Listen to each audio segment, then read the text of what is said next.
ආයිබෝන් ඔන්න ඉතින් අදත් අලුත් වීඩියෝ එකක් එක්ක මම ඔයගොල්ලොත් එක්ක එකතු වෙනවා ආරාධනා කරනවා මගේ HPod with Dr. Yashoth TikTok channel එක subscribe කරන්න follow කරලා තියාගන්න මගේ YouTube channel එකත් subscribe කරන්න like කරන්න share කරන්න කියලා අද කතා කරන්නේ sinusitis ගැන ඉතින් මේක මම කතා කරන්න හිතුවේ මගේ තිබුණු වීඩියෝ එකකට අපේ viewer කෙනෙක් දාලා තිබුණු කමෙන්ට් එකක් නිසා එයා කියලා තිබුණා sinusitis ගැන කියලා දෙන්න කියලා. ඉතින් ගොඩක් දෙනෙකුට පීඩා විඳින ප්‍රශ්නයක් තමයි මේ sinusitis කියලා කියන්නේ. දැන හෝ නොදැන හැමෝම දන්නවා sinusitis කියන එකට මොකද්ද වෙන්නේ? කැස්සෙන් බෙරිස්සාවක් හැදුනහම තද හිසේ කැක්කුමක් එනවා. ඉතින් ඕක sinusitis කියලා වෛද්‍යවරු බෙහෙත් දෙනවා කියන එක ගොඩක් අය දන්නවා. ඉතින් හැමෝටම මේ රෝගය පොදුවේ තියෙන කාරණයක් ඕනේ කෙනෙකුට ඕනේ වෙලාවක වැළඳෙන්න පුළුවන්. ඉතින් sinusitis ගැන පොඩි දේවල් ටිකක් ඉක්මනින් කතා කරන්නයි සූදානම් වෙන්නේ. එතකොට ඉස්සෙල්ලාම sinusitis කියන වචනේ තේරුම අපි ගත්තොත් itis කියන කෑල්ල අපි අග කෑල්ල ගත්තොත් itis කියන එක වෛද්‍ය විද්‍යාවේදී අපි කතා කරන්නේ ඉන්ෆ්ලමේෂන් එකක් නැත්නම් ප්‍රදාහ තත්වයක් කියලා. ඕනෙම පටකයක ඇති වෙන ප්‍රදාහ තත්වයක්. ඒක වෛරස් එකක් නිසා වෙන්න පුළුවන්, බැක්ටීරියාවක් නිසා වෙන්න පුළුවන්, නැත්නම් වෙනත් ශුද්‍ර ජීවියෙක් නිසා වෙන්න පුළුවන්, සිද්ධ වෙන ආසාදනයක් නිසා. පටකවල සිද්ධ වෙන ප්‍රදාහයක් වෙනස් වීමක් තමයි itis කියන එකෙන් සඳහන් කරන්නේ. එතකොට මේකෙන් පැහැදිලි මොකක් හරි පටකයක සිද්ධ වෙන ප්‍රදාහයක්. මොකද්ද පටකය? sinus. sinusitis කියවට එක sinus කියලා කියන්නේ මොකද්ද? මේක තමයි වැදගත්ම දේ. sinus කියලා කියන්නේ මේ වායු පිරිච්ච කුහර. අපේ මේ හිස් කබලේ තියෙනවා මේ ඉස්සරහා මේ නළල ආශ්‍රිතව සහ නාසය දෙපැත්තේ වායු පිරිච්ච කුහර. ඒවට තමයි අපි sinus කියලා කියන්නේ. ඉතින් මේ sinus වලින් කරන්නේ මේ විශේෂයෙන් අපේ මේ නාසයේ හැදෙන මේ මියුකස් කියලා කියන අපි තියෙනවා නැත්නම් මේ ශ්ලේෂ්මලය නැත්නම් අපි කියනවා මේ සෙම වගේ එළියට දාන්න උදව් කරන මේ ශ්ලේෂ්මලය හැදිලා එතකොට අපේ ශරීරයේ විශේෂයෙන්ම මේ ශ්ලේෂ්මලය අවශ්‍ය වෙන්නේ අපි නායෙන් හුස්ම ගන්නකොට ඒ හුස්ම ඇතුලේ තියෙන විවිධ දූවිලි වර්ග විවිධ විස බීජ ඒ දේවල් ටික අපේ ශරීරයට බාධාවක් නොකර මේ ශ්ලේෂ්මල හරහා තමයි බැඳලා කරලා විනාශ කරලා අපේ ඇඟෙන් මේ කැස්සක් හෝ හෙම්බිරිසාවක් විදිහට පිට කරලා දාන. ඉතින් ඔන්න ඔය ශ්ලේෂ්මල පටකවල ශ්ලේෂ්මල හැදුනහම මේ ශ්ලේෂ්මලය තරලය ලස්සනට කිසි බාධාවක් නොවි ඩ්‍රේන් වෙලා නැත්තම් මේක අපි කියනවා අර කානුවකින් වතුර බහැලා යනවා වගේ ඩ්‍රේන් වෙලා මේ එළියට යන්න හදලා තියෙන මේ කුහර පද්ධතියක් තමයි මේ sinus කියලා කියන්නේ. එතකොට අපේ මේ නළල දෙපැත්තේ මේ මෙන්න මේ හරියේ තියෙනවා frontal sinus කියලා කුහර දෙකක්.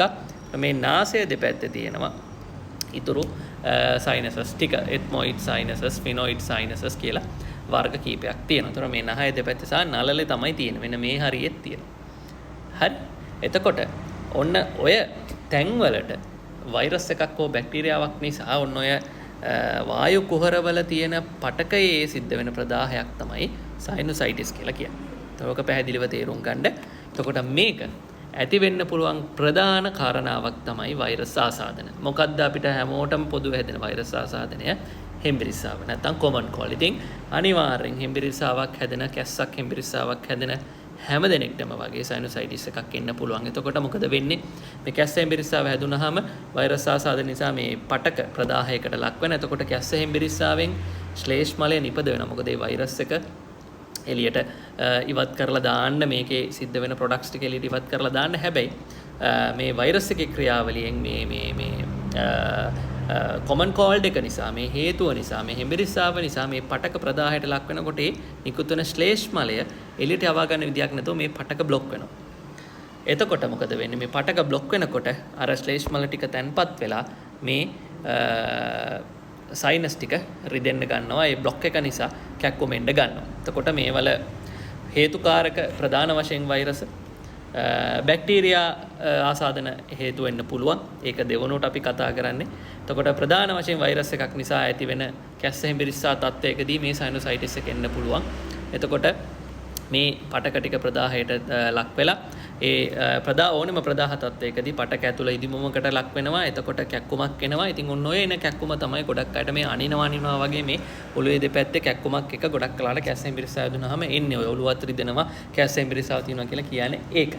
එතකොට අන්න ඒක තමයි ඇත්තටම මේ sinusitis කියලා කියන්නේ. එතකොට රෝග ලක්ෂණ විදිහට හෙම්බිරිස්සාව තියෙන්න පුළුවන්, කැස්සක් එන්න පුළුවන්, ඇස් රතු වෙලා ඇස් වලින් කඳුළු එනවා. ඊට පස්සේ විශේෂයෙන් මේ නළල දෙපැත්තේ නාසය දෙපැත්තේ මේ චීක්ස් වල වගේ තද කැක්කුමක් එන්න පුළුවන්. සහ අල්ලනකොට රිදෙන සුළු භාවයක්. දැන් ඔයගොල්ලෝගේ වෛද්‍යවරයා පරීක්ෂා කරලා බලලා මෙන්න මෙහෙම තද කරනකොට රිදෙනවා දානවා ගොඩක් වෙලාවට. එතකොට රිදෙනවා නෑ. ඒ කියන්නේ එතන ඇත්තටම සයිනොසයිටිස් ප්‍රදාහයක් තියෙනවා. ඉතින් ඕවා තමයි ප්‍රධාන රෝග ලක්ෂණ.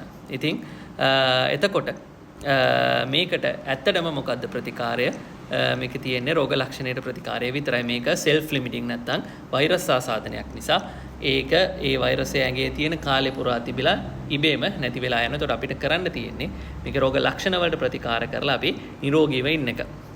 එතකොට කැසෙම්බිරිසාවට ප්‍රතිකාරය අරගන්න උණු වතුර පානය කරන්න අපි කියනවා ස්ටීම් කරන්න දුම් අල්ලන්න කියලා හොඳට. එතකොට මේ කැක්කුම පොඩ්ඩක් අඩු වෙලා මේ සයිනස් රත් වෙනකොට අර ශ්ලේෂ් මල ටික මියුකස් ටික හොඳට ඩ්‍රේන් වෙලා එළියට යනවා. මේවා එළියට පිට වුණාම මේක හොඳ වෙන. ඉතින් සාමාන්‍යයෙන් දවස් 7ක් 10ක් අතර කාලය ඇතුළත මේක නිකම්ම හොඳ වෙලා යනවා.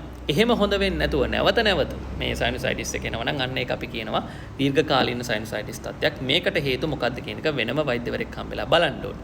ඒකට අපි කතා කරේ වෛරස් ආසාදනය. මේකම බැක්ටීරියාවක් නිසා සිද්ධ වෙන්නත් පුළුවන්. එතකොට ගොඩක් වෙලාවට මේ රෝග ලක්ෂණත් එක්ක මේ සයිනොසයිටිස් නැත්නම් මේ ප්‍රදාහ තත්ත්වයක එන්න කැක්කුමත් එක්ක උණ එන්න බලනවා. එතකොට ඒ තැනදී අපිට නිර්දේශ කරන්න පුළුවන් මේ ශ්ලේෂ් මලවල නැත්නම් මේ මියුකස් වල පාටත් නිකන් අර අපි කියනවා සෙමනරක් වෙලා කියලා ගොඩක් අය කියන්නේ. ඒකට ඒ තද කහ පාටට හෝ කොළ පාටට හුරු විදිහට මේ සෙම යනවා නම් එතකොට අනිවාර්යෙන් මේක බැක්ටීරියා තත්ත්වයක් කියන එක අපි උණත් එක්ක රුධිර පරීක්ෂණයෙන් හඳුනගෙන ඇන්ටිබයොටික් එකක් නැත්නම් ප්‍රතිජීවක ඖෂධයක් එක්ක ගියාම තමයි බැක්ටීරියා ආසාදනය හොඳ වෙන්නේ. හැබැයි බහුතරයකට මේක වෛරස් ආසාදනයක් නිසා ඇන්ටිබයොටික්ස් අවශ්‍ය වෙන්නේ නැහැ. කැස්සට හෙම්බිරිස්සාවට අවශ්‍ය ප්‍රතිකාරය අරගෙන හොඳට දියර වර්ග පානය කරලා පෝෂ්‍යදායී ආහාර ටික කාලා හොඳට මේ මාස්ක් එකක් දාගෙන ඉඳලා තමන් ආරක්ෂා වෙලා අතපය හොඳට හොදලා අනිත් අය එක වැඩිය ගැවසෙන්නේ නැතුව තමන් ආරක්ෂා වුණොත් මේක දින 7ක් 10ක් ඇතුළත ඉබේම හොඳ වෙලා යන ලෙඩක්. ඉතින් ඕක තමයි සයිනොසයිටිස් වල කතාව. තමන් පරිස්සම් වුණොත් සයිනොසයිටිස් නිකම්ම හොඳ වෙන්නට පුළුවන්. නැවත එනවනම් තමයි මේක බලන්න ඕනේ. සමහර වෙලාවට ඔබේ නාසය ඇතුලේ මේ අර මස් වැදල්ලක් කියලා අපි කියනවා පොලිප් එකක් කියලා කියනවා.